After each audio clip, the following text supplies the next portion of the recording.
अस्सलाम वालेकुम नाज़रीन, बिलाल अहमद तबसरा यूके के साथ। नाज़रीन, इमरान खान की गिरफ्तारी पर आप तो बेशुमार तबसरे सुन रहे होंगे, लेकिन ये कैसे हो सकता है कि तबसरा यूके उस पर तबसरा ना करे। तो इमरान खान की गिरफ्तारी जो है उस पर बहुत सारे लोग डिफरेंट कमेंट्स कर रहे हैं। आप इमरान रियाज खान को सुन लेंगे तो वो बिल्कुल पीटीआई ओरिएंटेड हैं, हामिद मीर को सुन लेंगे तो वो बिल्कुल एंटी इमरान खान आपको वर्जन सुनने को मिल जाएगा। तो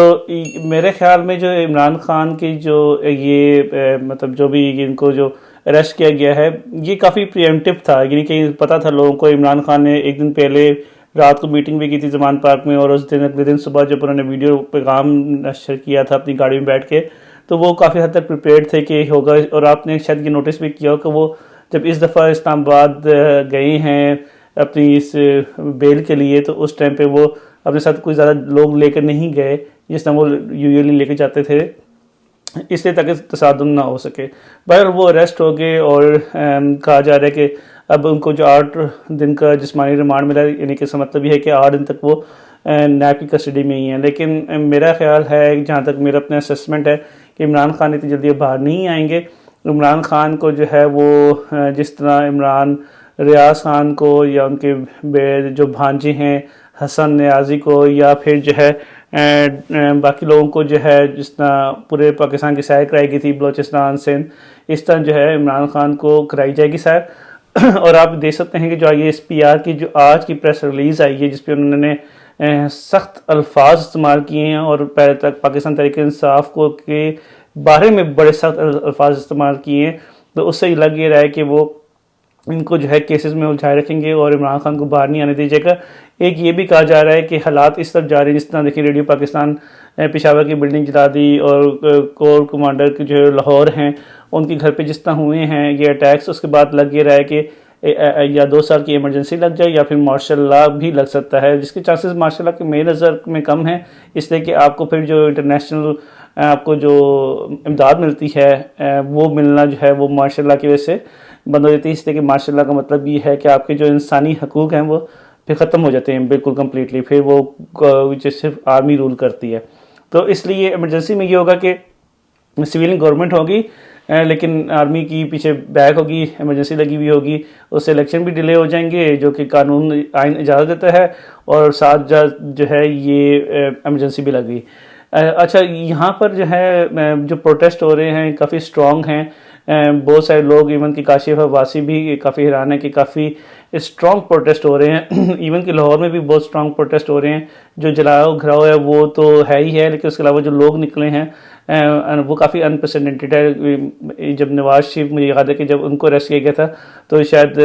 लोगों ने मिठाइयाँ बांटी थी। तो यहाँ पर तो डिफरेंट हिसाब किताब है इमरान खान के साथ के अरेस्ट पे। लेकिन जहाँ मुझे जो एक चीज़ जो है वो समझ नहीं आई है, ठीक है लोग अपना गम गुस्से का इज़हार करें, लेकिन जो जलाओ घिराव हो रहा है, मुझे ये लगता है कि इसमें जो है ना कोई थर्ड पार्टी भी इन्वॉल्व है। इसलिए कि जिस तरीके से जो वो भी उस जो मुश्तिल हजूम में मिल गए हैं, और मकसद यही है जहाँ तक मुझे लगता है कि वो बेशक PDM गवर्नमेंट का प्लान हो कि इतनी जो है वो मतलब केओस क्रिएट कर दें, इतना अफरा तफरी क्रिएट कर दें कि जो है उस पर जो है वो जाहिर सी बात है जितना वो मसागत पे कोर कमांडर और बाकी घरों के या आर्मी की जगहों को इंस्टॉलेशन पे अटैक करेंगे या प्रोटेस्ट करेंगे, उन पर मतलब पथराव करेंगे, जलाएंगे, उससे आर्मी और PTI में और खलीज बढ़ेगी। और ये जो है इसका सबसे बड़ा एडवांटेज जो है बेनिफिशरी कौन होगा, इसका सबसे बड़ा बेनिफिशरी जो PDM होगी, यानी कि नवाज शरीफ, जरदारी और मौलाना फजल रहमान की जो पार्टियाँ, यही बेनिफिशरी होंगी। इसलिए कि वो चाहती ही हैं कि इमरान खान और जो इमरान खान PTI और इस्टेब्लिशमेंट जो है जो कि आर्मी, इनमें जो है वो जितनी ज़्यादा जो है खलीज बढ़े, गैप हो, अनारकी बढ़े, तो उतना ही उनके लिए फ़ायदा। इसलिए कि अगर इमरान खान निकल जाता है तो फिर PDM हुकूमत करेगी, तो इसलिए उनको तो सूट ही करता है। तो मुझे लगता है कि जहाँ पर, और ये बड़ा मुश्किल होता है जब इस तरह के प्रोटेस्ट हो रहे हैं, लोग रोडों पे होते हैं, तो फिर इसमें से आइडेंटिफाई करना कि इसमें PTI का बंदा कौन है और PTI का बंदा कौन नहीं है। तो उसमें तो जब प्रोटेस्ट हो रहे हैं तो उसमें से 5 लोग निकल के उन्होंने कोई चीज़ जला दी, तो बाकी लोगों ने उनको मना थोड़ी करना है कि क्यों जलाई। ठीक है। तो इसलिए जहाँ मुझे लगता है कि इसमें जो थर्ड पार्टी इन्वॉल्व है और जो है उससे होगा यही कि वो एक ऐसी जस्टिफिकेशन पैदा कर दी जाएगी कि देखें जी कि पीटीआई जो है ये इतनी जो है वो उसने मतलब एक्सट्रीमिस्ट पार्टी बन गई है। हालांकि जो है पाकिस्तान तहरीक लेबाक उन्होंने भी कुछ कम नहीं किया हुआ,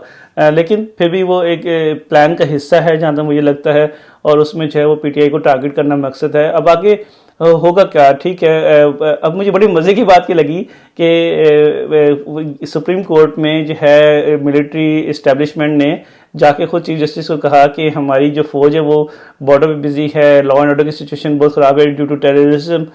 जो है, इसलिए हम जो है इलेक्शन के लिए फोर्स प्रोवाइड नहीं कर सकते हैं। और अब आज देखें कि आज उन्होंने जो है खैबर पख्तूनख्वा में, इस्लामाबाद में और पंजाब में दो सूबे और कैपिटल में हर जगह जो है फौज जो है वो उन्होंने प्रोवाइड कर दी है कि आर्म फोर्सेस डिप्लॉयड होंगी। तो फिर जो पहले जो चीफ जस्टिस को कहा था कि जी के फोर्सेस अवेलेबल नहीं हैं और अब जो है वो फोर्सेस अवेलेबल हो गई हैं, तो ठीक है कि जो लॉ एंड ऑर्डर की सिचुएशन को कंट्रोल करने के लिए फोर्सेस का होना अच्छी बात है, लेकिन पहले कहते ना कि फोर्सेस अवेलेबल नहीं है, अब नहीं है। तो इसमें जो है मुझे भी लगता है कि इसमें ये कह देना कि मिलिट्री एस्टैब्लिशमेंट न्यूट्रल है, मुझे इस पर डाउट ही होता है। और यही बात है कि पीटीआई के अपने लोग इस चीज़ को बाय नहीं कर रहे हैं, इसको एक्सेप्ट नहीं कर पा रहे। अच्छा, अब मिसाल के तौर पर इमरान खान को जो है ये मार देते हैं, या फिर इमरान खान जो है 2-3 साल तक अंदर रहते हैं, फिर मार्शल लॉ लग जाता है या इमरजेंसी लग जाती है, ये सब कुछ हो जाता है, तो इसके बाद होगा क्या,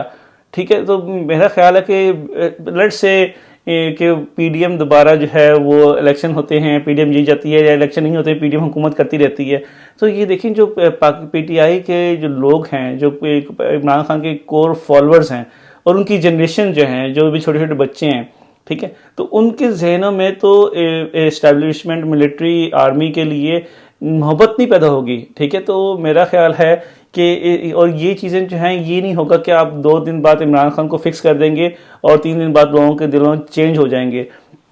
और इस तरह ना इकॉनमी बेहतर होती है, ना लोगों में रिस्पेक्ट आर्मी की, मिलिट्री की मज़ीद बढ़ेगी, और ये सब चीज़ें जो हैं वो सिर्फ हुकूमत और सियासतदान और आर्मी रह जाएगी। और मुझे नहीं समझ आता कि ठीक है, मैं इसे मानता हूँ कि इमरान खान की हुकूमत डिलीवर नहीं कर सकी, लेकिन फिर क्या यही शहबाज शरीफ और नवाज शरीफ और जरदारी, क्या इन्हीं से ही सबको उम्मीद है कि ये डिलीवर करेंगे? तो इसलिए भी लोग जो है वो काफ़ी मुतनफ़र हैं इस सिस्टम से भी, और इसी वजह से वो इस्टेब्लिशमेंट की इस बात को बाय नहीं कर पा रहे हैं, इस बात से कन्विंस नहीं हो पा रहे हैं कि इस्टेब्लिशमेंट न्यूट्रल है, इसलिए कि वो न्यूट्रलिटी आपको नज़र नहीं आती है, और इसी वजह से इमरान खान की बात को लोग ज़्यादा सुनते और मानते भी हैं। तो ये तो मेरा एक एनालिसिस है, तबसरा था कि जो अभी 2 दिन की सिचुएशन जो इस्लामाबाद में हुई है, मेरा ख्याल है कि आने वाले दिनों में हालात किसी हद तक जो प्रोटेस्ट के हवाले से थम जाएंगे। ऑब्वियसली फ़ौज आ जाएगी, उसको भी उसकी वजह से भी शायद लोग उतना ना कर सकें, लेकिन जो लोगों के दिलों में मतलब लोग अगर प्रोटेस्ट नहीं करेंगे तो आप कितनी देर तक सोशल मीडिया बंद रखेंगे, यूट्यूब, फेसबुक, ट्विटर और आप टिकटॉक कितनी देर तक बंद रखेंगे? तो जब भी लोगों के पास वे ऑफ कम्युनिकेशन तो कहीं ना कहीं रहेगा, वो तो फिर बात शुरू हो जाएगी। अगर वो रोड पे नहीं आ सकेंगे तो वो कहीं ना कहीं से वो गुस्सा निकालेंगे, और जो लोगों के दिलों में नफरत है उसको ख़त्म करने की या उसको कम करने की ज़रूरत है। और ये पीटीआई के सपोर्टर्स जो हैं, पाकिस्तान की आबादी का, पाकिस्तान के वोटर का एक बहुत बड़ा हिस्सा है। आप इसको बिल्कुल डिसएसोसिएट नहीं कर सकते हैं कि इमरान खान को फिक्स करके जो है हम उसके सपोर्टर को भी फिक्स कर लेंगे, ऐसा मुझे होता नज़र नहीं आता। So thank you for watching this short तबसरा on Imran Khan and Pakistani politics. See you soon इंशाल्लाह। अस्सलाम वालेकुम।